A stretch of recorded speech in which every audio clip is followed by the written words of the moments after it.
د غزني د کلیو بیا رغونې او پراختیا ریاست په چوکاټ کې د یونیسیف موسسې په مالي لګښت د دې ولایت مقر او ګیلان ولسوالیو کې د اوبو شبکې له جوړېدو وروسته ګټې اخیستنې ته وسپارل شوې.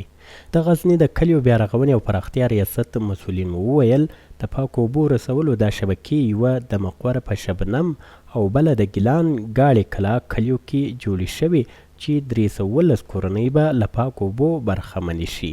3910 متره پایپ چې په کلي کې کار شوی و، 132 شیردانونه درلود او 40 متره مکعبه یې ذخیره وه او د کورنیو تعداد 240 کورنۍ وې په مقر ولسوالۍ شبنم کلي کې. او نننۍ پروژه چې ګیلان ولسوالۍ ګاړې کلا کلی ده په دغه شبکه کې 4 میلیونه افغانۍ بودیجه مصرف شوې ده او د ذخیرې حجم یې 60 متره مکعبه ده او پایپ ټول په دې کلي کې مصرف شوی ده. 4000 متره پایپ مصرف شوی ده. استفاده کوونکي کورنۍ په دې کلي کې دي 102 کورنۍ دي او شیردانونه 115 شیردانونه د استل کار شوي دي په دې کلي کې.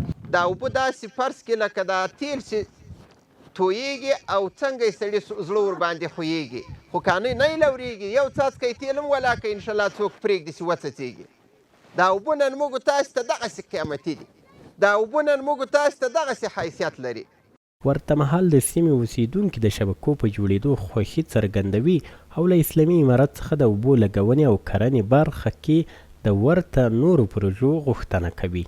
موږ د کلیو پراختیا له وزارت ریاست له یونیسیف له ټولو منندویو چې موږ ټولو تقریبا 132 کورو ته حتی دا کورونه و دلته چې په وکې څوک و هم نه موږ هغو ته هم د محترمو شیران ورسولو او پاکې اوبه موږ ته ورسېدې. انشاءالله موږ ډېر خوشحاله یو. موږ له اسلامي امارت غواړو چې په ګیلان کې په نورو کلیو کې هم ټانکۍ راته جوړې کړي، نه یوازې داسې ټانکۍ راته جوړې کړي. په زراعتي بخش کې موږ اوبو ته ضرورت لرو، باید بندونه وتړل سي، چک ډیمونه جوړ سي، نو باید په زراعتي بخش کې موږ ته کار وکړل سي.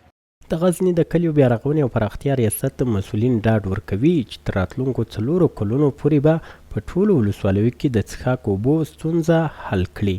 زیاتوي اوس مهال د یو شمېر نورو شبکو د جوړېدو تخنیکي سروې روانه ده.